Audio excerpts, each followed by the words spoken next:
जय परमहंस परशुराय सिद्धांत सरस्वती गोस्वामी प्रभुपाद की जय। अनंत कोटि वैष्णववृंद की जय। नामाचार्य श्रील हरिदास ठाकुर की जय।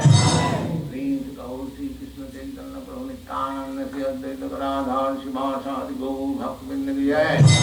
श्री श्री राधा कृष्ण गौ गोपीनाथ श्याम कुंड राधा कुंड गिरिवर्धन की जय। वृंदावन धाम की जय। नवद्वीप धाम की जय। गंगा माई की जय। यमुना माई की जय। तुलसी देवी की जय। भक्ति देवी की जय। स्वामी भक्तवृंद की जय। All glories to the assembled devotees. All glories to the assembled devotees. All glories to the assembled devotees. Thank you very much.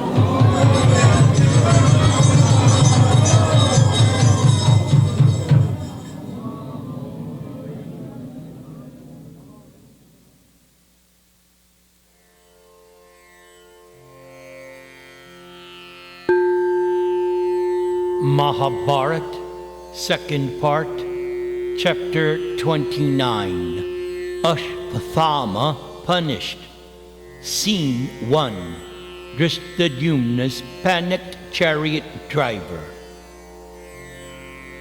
Om Namah Bhagavate Vasudevaya. Meanwhile, in the car of the camp, the Pandavas had risen before sunrise to say their prayers and perform their morning rituals. As Yudhishthir completed his ablutions, Drishtadyumna's panicked chariot driver ran into his tent. After he had been calmed down, he described the events of the evening. "O king, Draupadi's sons, as well as those of Drupada, have all been slain. Ashvatthama, Kripa, and Kritavarma have committed a most cruel act. Even as our men were sleeping, they were killed without mercy. Why, Ashvatthama came looking like death itself. He slashed at everyone with his sword, and anyone who tried to flee was cut down by the arrows of the other two. I think I may be the only survivor. Somehow or other I managed to escape and have come here to tell you." Yudhishthir dropped to the ground and cried out. Upon hearing the cry of distress coming from their brother, the other Pandavas ran up to him, and Yudhishthir informed them of what had just happened. And they too began to cry, and they fell to the ground. Yudhishthir's voice now rose above all the others. "Alas, after defeating our enemies, now we are defeated. An already bitter victory, gained at the cost of the lives of so many kinsmen, has become even still more bitter. Oh, what happiness can we now enjoy with all of our sons, friends, and followers slain? Alas, they have died like merchants in a boat who have crossed the ocean but were wrecked in a shallow river. Now what will become of Draupadi? How will she continue to live after hearing that her sons were so brutally slaughtered?" Yudhishthir turned to Nakula, asking him to bring Draupadi to the Pandavas' camp so that he could break the terrible news to her. And after Nakula left, the other brothers comforted Yudhishthir, who then left the tent and mounted his chariot. Accompanied by his other brothers and Satyaki, who had stayed with them in the car of the camp, Yudhishthir made his way to his own camp. And as Yudhishthir entered, he saw the ground littered with so many dead bodies. Severed heads and limbs lay strewn about, birds picking at them, and beasts tearing them apart. Seeing how the men had been slain, without their armor or weapons, the Pandavas seized their own weapons and looked about wildly for signs of the killers. Upon not finding Ashvatthama or his party, tearfully they entered their son's tent, and they found 5 headless corpses still lying on their beds. Horrified, they wailed in sorrow. Yudhishthir, feeling responsible for all the deaths, fell to the ground trembling. As the brothers tried to comfort him, Nakula entered the tent with Draupadi. As soon as she saw the dead bodies of her sons, Draupadi dropped senseless to the ground. Sprinkling her face with cool water, Bhimasena raised Draupadi and held onto her as she stood shaking uncontrollably. Her delicate face was darkened with grief, resembling the sun covered by storm clouds. Supported by Bhima, the Panchala princess spoke. "O king, by good luck you have regained the earth after conquering your enemies. By good luck also, your thoughts do not dwell on the son of Subhadra, that mighty armed hero who was so cruelly killed by the Kauravas. And now it is my own sons who have been slain through sin. Seeing how they have been killed by Drona's vicious son, even while they were sleeping, I burn with unbearable grief. If that wretch does not pay for this crime, then I will die myself. I promise to observe the Praya vow and fast until death." Draupadi then sat down and assumed a yoga posture, her legs folded by her side, her arms outstretched. "I will not move from this spot until you bring me the shining jewel from the head of Ashvatthama, having slain him like a beast." Yudhishthir consoled the weeping princess. Draupadi looked up at Bhima and implored him. "Now, being mindful of the Kshatriya's duty, O Bhima, kill that wretch just like Indra killed Shambhara Asura. There is no man in this world who can equal your prowess. Again and again you have been my refuge, and indeed the refuge of all of your brothers. So, remembering all those deeds, go, kill the son of Drona so that we may be happy." Draupadi's voice was actually a wail. She covered her tear-streaked face with her hands. Her head fell to her breast, and she continued to cry out piteously. She could not get the sight of her 5 headless sons out of her mind. Repeatedly beating her chest, Draupadi filled the tent with her loud sobs.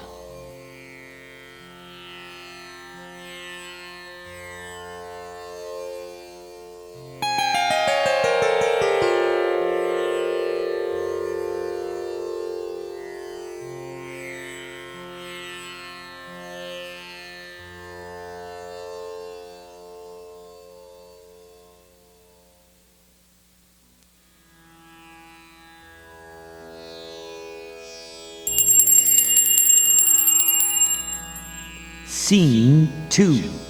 A most curious history between Krishna and Ashvatthama.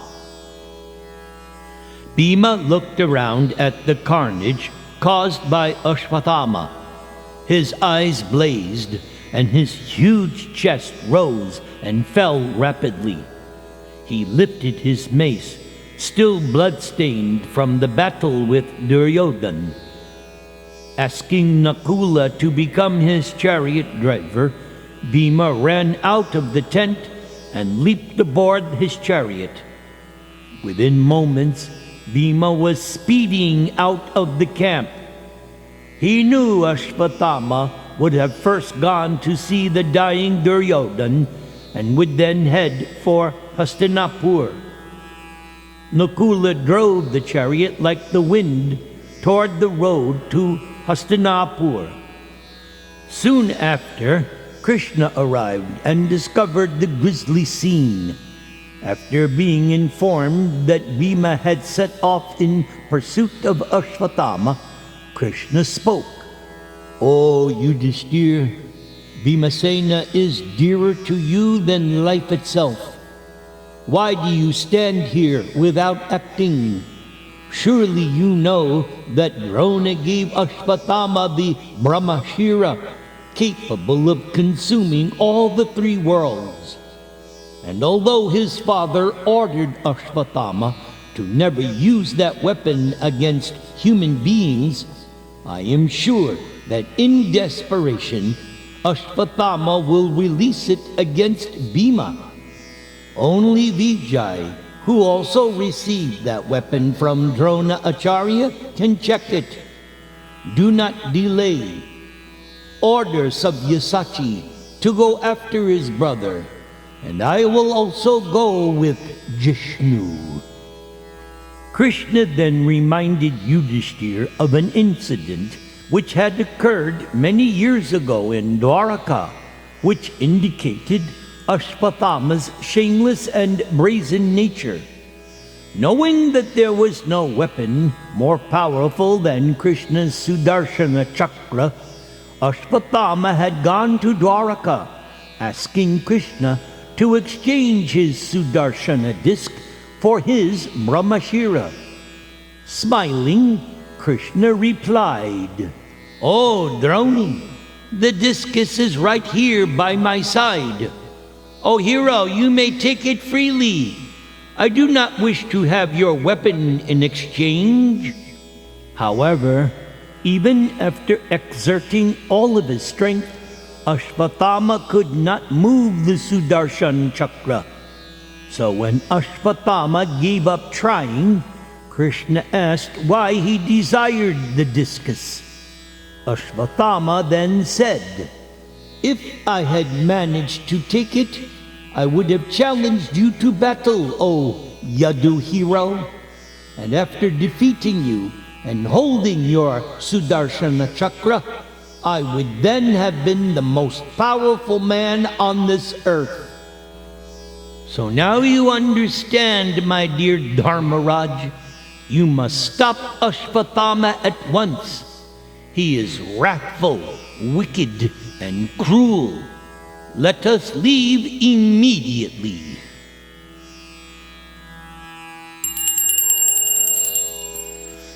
Scene 3. Ashvatthama throws the Brahma Astra. Yudhishthira surrendered to Krishna's instruction. Then Krishna spoke consoling words to Draupadi, and after bowing down to Yudhishthira, Krishna headed out of the tent. Preparing to follow him, Arjuna spoke to Draupadi. "O gentle lady, when I behead that Brahmana, I will present you with that head. Then I will wipe the tears from your eyes and pacify you.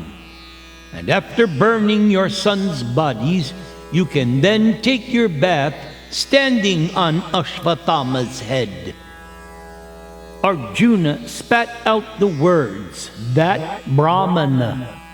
Arjuna knew it was forbidden to kill a Brahmana, but by his behavior, Ashvatthama had shown himself to have fallen far from the path of Brahmanical life. Krishna's chariot driver, Daruka, still ready, stood just outside the tent. The chariot was yoked to Krishna's 4 horses, Shailya, Sugriva, Meghapushpa, and Balahaka. They stood still as Krishna and Partha climbed onto the chariot. Daruka gave the command, and the chariot moved off quickly, smoothly picking up speed. The celestial flag standard bearing the emblem of Garuda and decked with gold and gems, fluttered in the breeze as the chariot traveled rapidly towards Ashvatthama. Within a short time, they caught up with Bhima, who could not be deterred from pursuing Ashvatthama. Thinking only of the grieving Draupadi, Bhima raced on with his mace held aloft. The two chariots sped towards the Ganga, where they reached its banks, and there they saw Ashvatthama amid rishis. Drona's son had sought their shelter in hopes of being protected from the Pandavas. Ashvatthama knew there was nowhere within the world, no, the three worlds, where he could hide from Arjuna and Krishna. Ashvatthama had thus entered among Brahmanas, knowing of the Pandavas' respect for them. Ashvatthama sat in their midst, clad in only a deerskin. Bhima leaped down from his chariot and ran towards Ashvatthama with a roar. The son of Drona looked up and saw the furious Pandava charging, as well as Arjuna and Krishna standing on their chariot nearby. Lord Shiva's terrible prowess had left Ashvatthama as soon as he had emerged from the Pandavas' camp, and now he was terror-stricken when he saw the two mighty Pandavas and Krishna. Ashvatthama thought of the Brahmashira. That irresistible weapon was his only last hope. Taking up kusha grass, Ashvatthama recited incantations to invoke the Brahmashira. And seeing this, Krishna shouted to Bhima to stop, and Bhima obediently halted in his tracks. And as Ashvatthama invoked the weapon, a glaring light spread in all directions. Witnessing the blinding force of that most powerful of all Lord Brahma's missiles, which even he had never seen before, Arjuna offered prayers to Krishna. Krishna Krishna Maha-Baho Bhaktanam Abhayankara Tvam Eko Dayamananam Appavarga Asi Sangsrite. Oh, my dear Lord Krishna, you are the Almighty Personality Godhead. There is no limit to your different energies. Therefore, only you are capable of instilling fearlessness within the hearts of your devotees. For everyone in the flames of material miseries can find the path of liberation in you only. Saeva jiva lokasya maya mohita chetasaha. O Lord, you are beyond the illusion of this material world, and nothing is unknown to you. Kim idang svit kato veti deva deva na vedmiyaham sarvato mukam ayati teja parama darunam. O my Lord, therefore kindly tell me, what is this blazing light which threatens to consume everything? O Partha, know from me that this is the all-powerful Brahmashira. This wicked man, afraid of imminent death, has thrown the weapon, but he has no knowledge of how to withdraw it. Krishna knew very well that Drona Acharya had not fully instructed his son how to use the weapon, realizing that he would likely abuse its power. Now, Ashvatthama had desperately released the Brahma-astra, not caring that it could possibly destroy the whole world, even with himself in it. Krishna urged Arjuna to counter the weapon. O Sabyasachi, now release your own Brahma missile, which will combine with Ashvatthama's. Then you may withdraw both." Immediately Arjuna touched Krishna's lotus feet and thought of the mantras to invoke the weapon. Bibatsu released the missile and it met Ashvatthama's in the sky. Then a great circle of blazing light filled the heavens. It appeared as if a second brilliant sun had risen and was about to burn the universe to ashes. And meanwhile, Vyasadeva was sitting among the rishis on the bank of the river. Witnessing the combined power of the two Brahma Astras, Vyasadeva became alarmed. He ran over to Ashvatthama and said, "O Brahmana, what are you doing? Why have you thrown this weapon? Do you not know it could destroy the whole world? Withdraw it at once." Ashvatthama looked at the rishi but made no reply.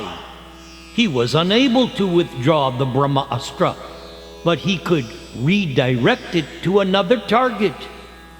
Ashvatthama saw that his attempt to kill Arjuna and Krishna was being thwarted. His own powers were no match for Arjuna's superior military skills. Ashvatthama now realized death was staring him in the face. Surely the Pandavas would show him no mercy. Frustrated and filled with despair, Ashvatthama remembered that Uttara, Abhimanyu's wife, was pregnant with the child conceived before the prince's death. She was carrying the last of the Kuru line. Ashvatthama's mind now raced. It was the proud Pandavas who had killed his father, and who were about to kill him also. Deciding that if he was to die, he would take the last hopes of the Kuru house with him, Ashvatthama concentrated on Uttara, and in particular on the child in her womb. Ashvatthama uttered mantras to redirect the Brahmashira, and it flew towards the Pandavas' camp, where Uttara had gone with Draupadi. Unaware of Ashvatthama's evil desire, Arjuna chanted mantras to withdraw his own weapon, and the brilliant glare in the sky gradually subsided. Seeing that the danger had passed, Vyasadeva returned to his place amidst the sages, who were in the midst of performing a sacrifice to Lord Vishnu. Back in the Pandavas' camp, Uttara suddenly felt herself in danger. She was not sure of the cause, but she could certainly sense the approach of something. The beautiful princess, still only a young girl, fell to the ground. Her limbs trembled, and she felt most apprehensive. Terrified, she offered prayers to Krishna, whom she saw as her only shelter. Folding her palms and bowing her head, she prayed, "Pahi pahi Mahayogin, Deva Deva Jagatpate, Nanyang Twad Abhayang Pashye, Yatra Mrityu Parasparam, Abhidravati Mang Isha, Sharastaptaya So Vibho, Kamang Dahatu Mang Natha, Ma Me Garbo Nipatyatam." O Krishna, Lord of Lords, Lord of the universe, you are the greatest of mystics. Please protect me, for there is no one else who can save me from the clutches of death in this world of duality. O Lord, you are all-powerful, but a fiery iron arrow is coming towards me fast. My Lord, you may let it burn me personally, if you so desire, but please do not let it burn and abort my embryo. My Lord, please do me this favor. Hearing her heartfelt prayer, even as he sat on the chariot with Arjuna, Krishna, who understood Ashvatthama's intentions, at once expanded his personal energy just to protect Uttara. Krishna entered her womb in a mystical form and covered the child, and as the Brahmashira approached, it was neutralized by Krishna and sent harmlessly into the sky. Uttara and the other Pandava ladies looked on with wonder at the missile as it rose upwards like a blazing comet. Surely Krishna had saved them all from certain death yet once again.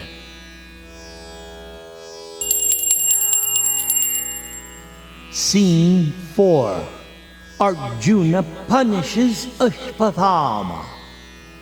After withdrawing his celestial Brahma weapon, Arjuna fired another weapon at Ashvatthama, which immediately bound him with strong ropes.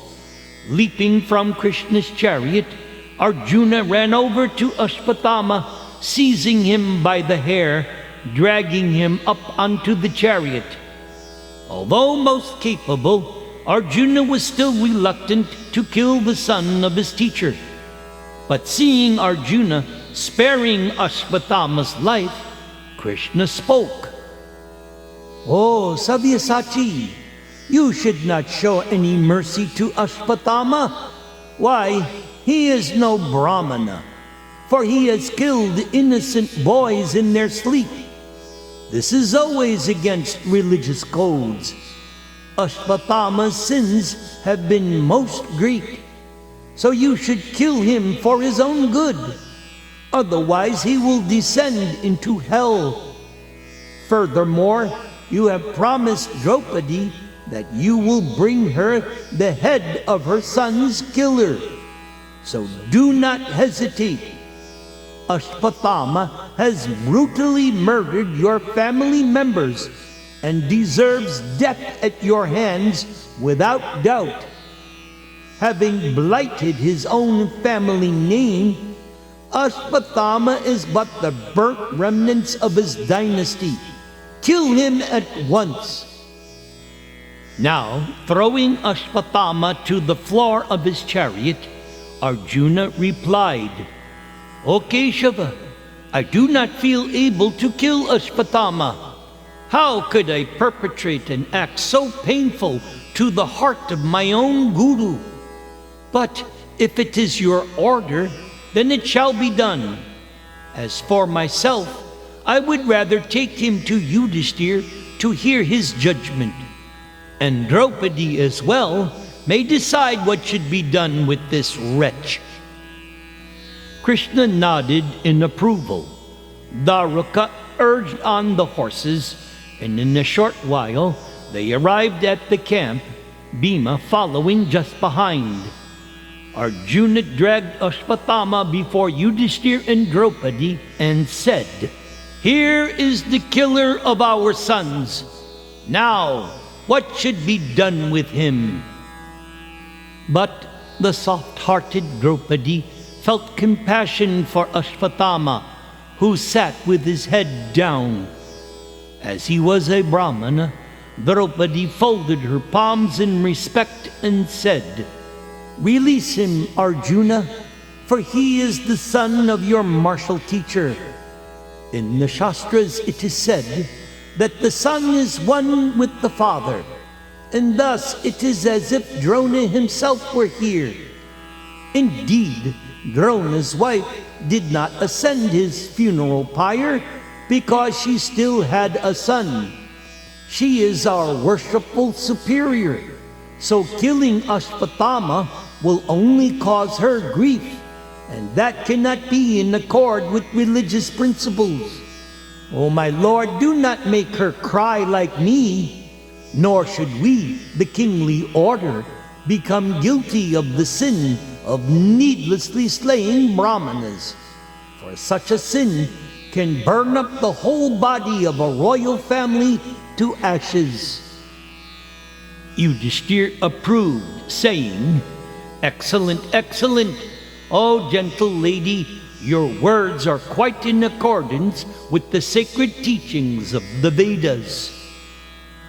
Arjuna and the twins also expressed their agreement, but not Bhima. No, we need show this man no mercy, for he has mercilessly killed sleeping boys for no purpose other than his own selfish interests. Killing Ashvatthama is the only fitting punishment.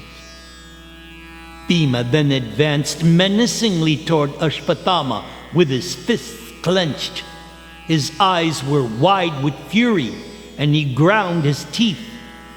Draupadi quickly came between him and Ashvatthama, who still said nothing and only stared at the ground. Understanding the conflict, Krishna moved forward and placed a hand on Bhimasena's shoulder, telling him to be peaceful. Now, turning to Arjuna, Krishna said, "Yes, even when guilty of sin, a Brahmana is not to be killed. But if he is an aggressor, then he must be killed. All these rulings are there in the Shastras. So Arjuna, you should act accordingly. You have to fulfill your promise to Draupadi, and you must also act to the satisfaction of Bhimasena and myself, for we both want you to kill this culprit."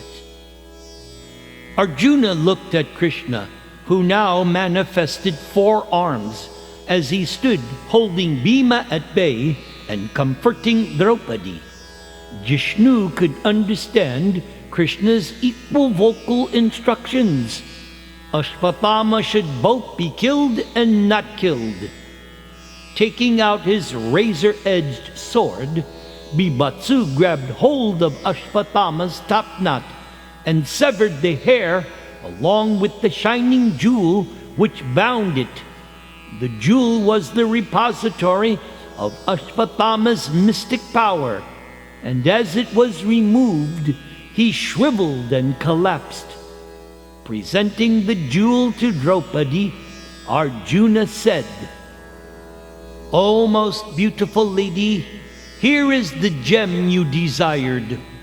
Ashvatthama is now as good as dead, for to cut off the hair of a powerful warrior is equal to killing him.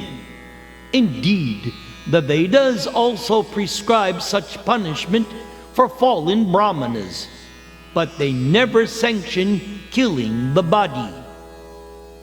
Now, Bhima praised Arjuna for his intelligent act, which had satisfied everyone. Arjuna led Draupadi to a nearby couch and sat her down, as Krishna spoke now to Ashvatthama. "O son of Drona, henceforward all wise men will know you as a coward and a wretch, and you will have to endure the fruits of your sinful actions. For 3,000 years you will wander the earth, afflicted by disease and completely alone, unable to speak to anyone. Wretched, foul-smelling, you will dwell in deep forests and dreary wastelands. And at the end of this period, purified at last of your sins, you will ascend to the higher regions. Go now, O wicked man." Then Arjuna and Bhima dragged Ashvatthama to his feet, and unbinding him, drove him out from the camp. Deprived now of his jewel and cursed by Krishna, his power was gone, and so he disappeared into the woods to begin his lonely exile.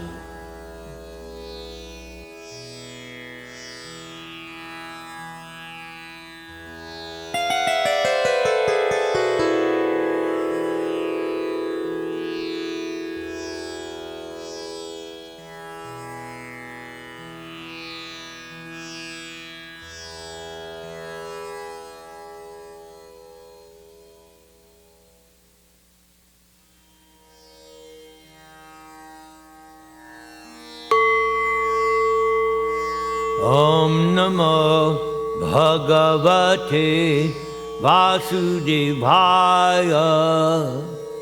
Scene 5. Yudhishthir's question. After his departure, Yudhishthir sorrowfully asked Krishna how Drona's son had been able to kill the warriors in their camp. "O Krishna, I cannot see how it was possible that the sinful Ashvatthama could slay Drishtadyumna and so many other powerful fighters. So tell me, what power possessed the son of Drona?" "My dear Ajatashatru, Ashvatthama had worshipped Lord Shiva and thus obtained from him the power to kill the warriors. But know it from me that their time had come. Having carried out my will, they have now reached everlasting regions of bliss. Therefore, O king, you need not lament for them." Krishna thus consoled Yudhishthir with Vedic wisdom, while the other Pandavas and their women listened to Krishna's words. The sun was approaching the meridian, and Yudhishthir, feeling comforted, told his brothers that they should all go to the Ganga to perform the last rites of their sons and other relatives. Wrapped in simple cotton cloths, the bodies of all the slain men were thus carried to the riverbank, followed by the mournful procession of the Pandavas. The women walked at the head of the procession, followed by hundreds of Brahmanas who were reciting Vedic mantras and throwing kusha grass on the ground. Gradually, they approached the Ganga and began the funeral ceremonies. Many servants who had been brought from the city placed the thousands of dead bodies on large pyres built along the riverbank. As the women's piteous wails carried into the breeze, the Brahmanas performed the rituals and the pyres were ignited. Everyone then entered the water and offered prayers for the departed souls. And after the funerals were complete, the Pandavas and Krishna slowly began the journey to Hastinapur.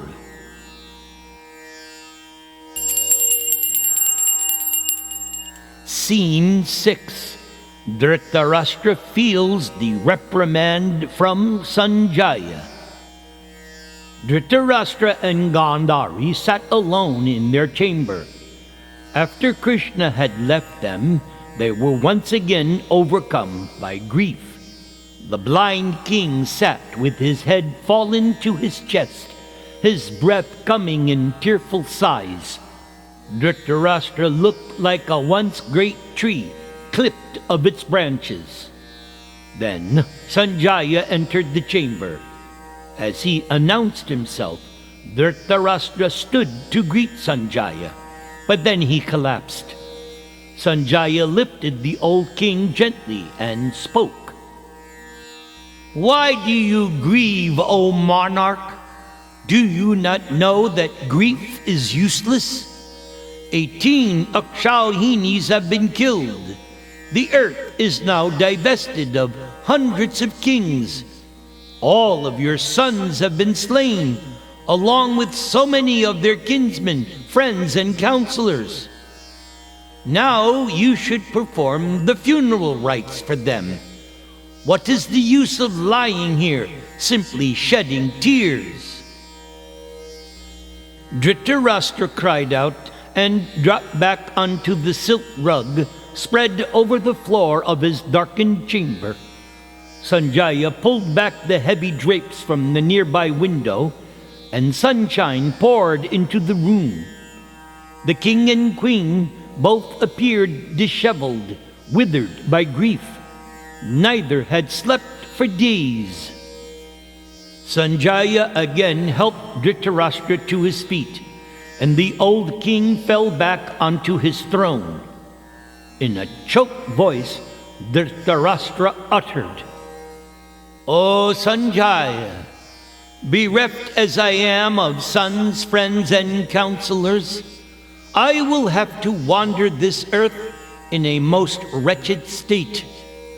What is the use of even living? Alas, I did not heed the words of my advisors, and so now I lament. Why, even Krishna told me to make peace with the Pandavas and rule this earth without any rival. And Bhishma and Vidura agreed with Krishna. But instead, I chose to follow my wicked son. Now, Duryodhana is dead, and I am simply experiencing an ocean of grief. Surely my sins in previous lives must have been very great, for I now thus suffer. Oh, who on earth is more afflicted than me? Surely destiny has dealt me unbearable blows one after another. Thus I will end my life. Let the Pandavas come here and see me bent upon taking that final great journey towards the eternal Brahman." Sanjaya simply shook his head, for he had heard Dhritarashtra's empty lamentations so many times before. Now, taking hold of the king's hand, Sanjaya replied, "Cast off your grief, O king, for you are well acquainted with Vedic instructions regarding the certainty of death and the eternality of the soul. Everything happens just as it should. All men receive the proper results of their own actions. For your own fault, your sons have been destroyed. Only out of covetousness did you follow your son, who was ever guided by wicked men. Thus has your own perverted intelligence cut you down, just like a sharp sword. So many people tried to redirect you to the path of virtue, but you simply would not listen. Although learned and intelligent, you were not qualified to be emperor of this earth, for you lacked proper discrimination. On so many previous occasions, I made it clear to you that you had only yourself to blame. See now how you are forced to repent. A man who keeps a burning coal within the folds of his cloth and then is burned by the fire is simply a fool if he laments afterwards. You and your son kept that Pandava fire in your midst and fanned it with your words and deeds. Your sons have all fallen into the blaze just like insects. So why do you weep now?" Ever since Vidura had left the palace to go on pilgrimage, Sanjaya had more and more assumed the role of the king's advisor. As Vidura had always done, Sanjaya spoke frankly, without fear. "Rise up, O monarch, and attend to your duties. Why do you cry for that which can no longer be avoided? All created beings must be destroyed. Everything high will eventually fall. Union always ends in separation, and life always ends in death. All creatures are like members of a caravan bound for the same country. Death will surely meet each one of us in turn. No one will escape. Thus, it is immaterial who goes first. Your sons, meeting a glorious death in the thick of battle, have surely gone to higher places. The scriptures clearly state this. For the Kshatriya, There is no better death than to die in battle. The grief you feel for your sons is unwarranted and actually meaningless, for it will only increase if you indulge it. And only the less intelligent allow themselves to be overcome by grief. It does not bestow any benefit upon those grieving. Rather, it deviates them from their duty and thwarts the aims of life.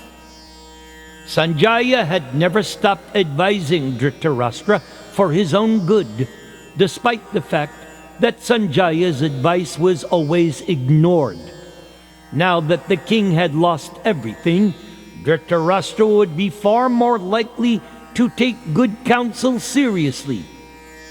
For some time Sanjaya spoke, repeating the wisdom that he had heard from the rishis. Dhritarashtra listened attentively, encouraging Sanjaya to continue, feeling now a sense of relief from Sanjaya's cogent words. O king, all men receive the results of their own actions by themselves alone. By acting with a desire for profit, one attains only repeated birth and death in this world, along with the concomitant sufferings. Those who are wise act only to achieve liberation. By surrendering their acts unto the Supreme, they free themselves from the bondage of work. One who does one's duty only as a sacrifice for the pleasure of Lord Vishnu will surely rise to regions of deathlessness where eternal happiness can be enjoyed. However, those whose hearts are possessed by lust and greed for material enjoyment will continue to suffer.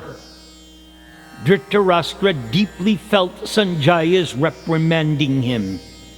Now repenting his foolishness, Dhritarashtra rose from his throne, but again fell to the floor. Gandhari wept silently as Sanjaya attended to Dhritarashtra, sprinkling cool perfumed water on Dhritarashtra's face.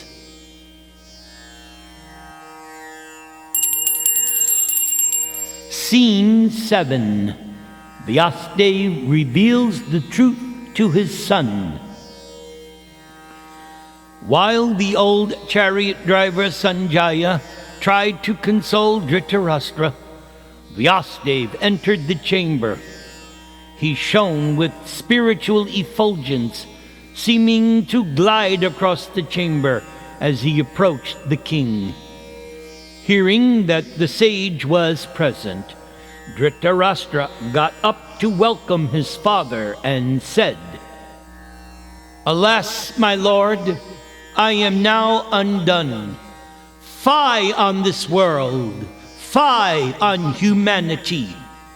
All of our plans have their root in the state of human existence. Oh, how can one tolerate the pain of losing one's wealth and all of one's loved ones? The calamity which has befallen me will only end with life itself. I shall therefore end my miserable existence this very day."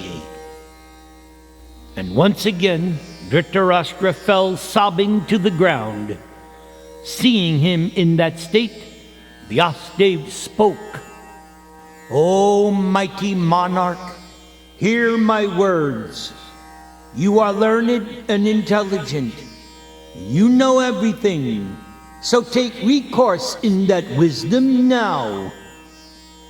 When everything in this world is temporary, why do you grieve for that which is lost? Time itself, making your son the very cause, has brought about this destruction. No one can change Daiva, destiny. I myself have known the course of destiny settled by the celestials, and I will now explain it to you so that you may find peace of mind." Vyasadeva then explained how he had once attended an assembly in the court of Indradev some time ago. There he had seen many great rishis headed by Narada and the earth goddess herself, and the all-powerful Lord Vishnu had come to the assembly where Mother Earth had beseeched him. "Oh, my dear Lord, you have promised to relieve my burden, so let that come to pass soon, quickly." "Oh, Mother Earth, the eldest of Dhritarashtra's 100 sons will accomplish your desire. Through that king, your object will be achieved. Fighting for his cause, all the kings who are exploiting your resources will meet in a fierce battle and slay one another. O beautiful damsel, return and continue to bear the weight of all creatures, for your burden will soon be lightened by that battle." Vyasadeva then went on to explain that Duryodhana was actually the incarnation of Kali, the deity presiding over the impending age of quarrel, confusion, cheating, suffering. It was by his dark influence that the slaughter had been brought about. Dhritarashtra should not blame the Pandavas. They too had been told by Narada of the arrangement made by the celestials. Filled with grief to hear that they would be involved in such carnage, the Pandavas had endeavored to avoid it. But Duryodhana would not be swayed.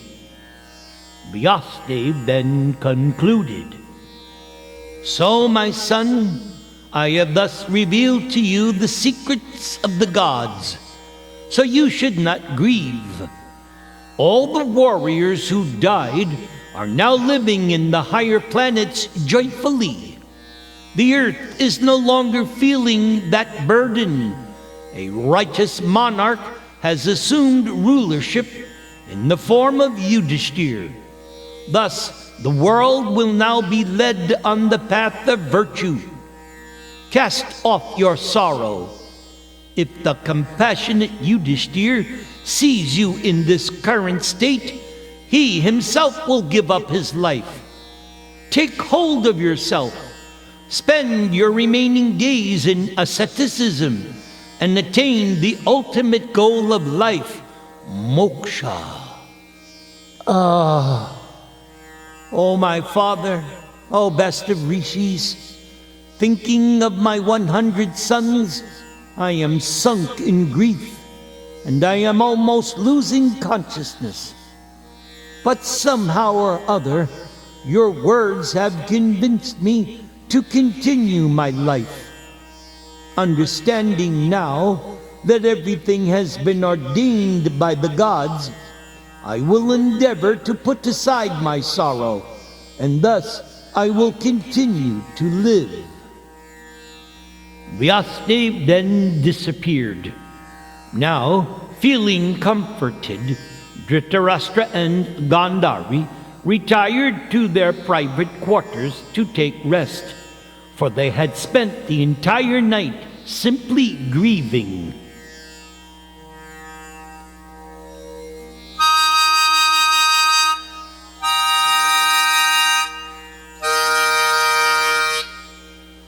Om Tat Sat.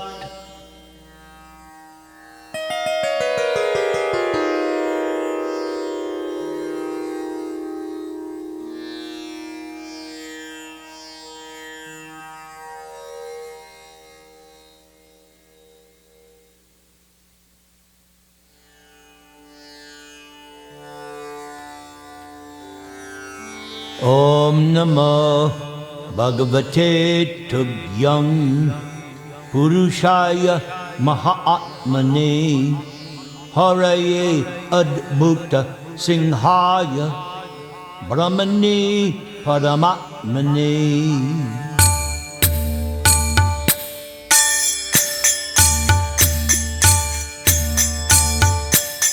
Shri Nrsimha Jaya Nrsimha Jaya Jaya Nrsimha. Prahlada Isha Jai Padma Mukha Padma Bringa. Namaste Narasimhaya Prahlada Ahlada Gayani Hiranya Kashipo Vakshaha Shilatankana Halai Ito Nrsimha Parato Nrsimho Yato Yami Tato Nrsimha Bahi Nrsimho Hridayi Nrsimho Nrsimham Adin Sharanang Prapadi Tabakara Kamala Barei Nakam Adbhuta Sringam Dalita Hiranya Kashipo Tanu Bringam Keshavadutta Narahari Rupa Jaya Jagadisha Hare Jaya Jagadisha Hare Jaya Jagadisha Hare.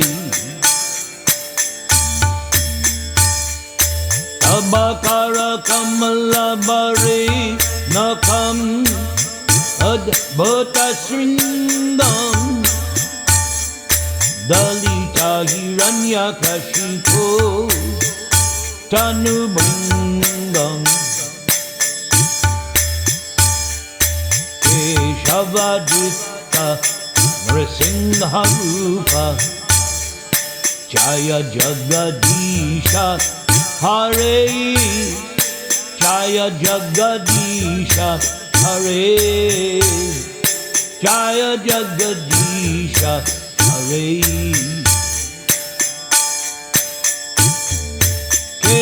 Keshavadutta Narahari Rupa Jaya Jagadisha Hare Jaya Jagadisha Hare Jaya Jagadisha Hare Jaya Jagadisha Jaya Jagadish Jaya Jagadisha Hare. Hare Krishna Hare Krishna Krishna Krishna Hare Hare Hare Rama Hare Rama Rama Rama Hare Hare Hare Krishna Hare Krishna Krishna Krishna Hare Hare Hare Rama Hare Rama Rama Rama Hare Hare Hare Krishna Hare Krishna Krishna Krishna Hare Hare Hare Rama Hare Rama Rama Rama Hare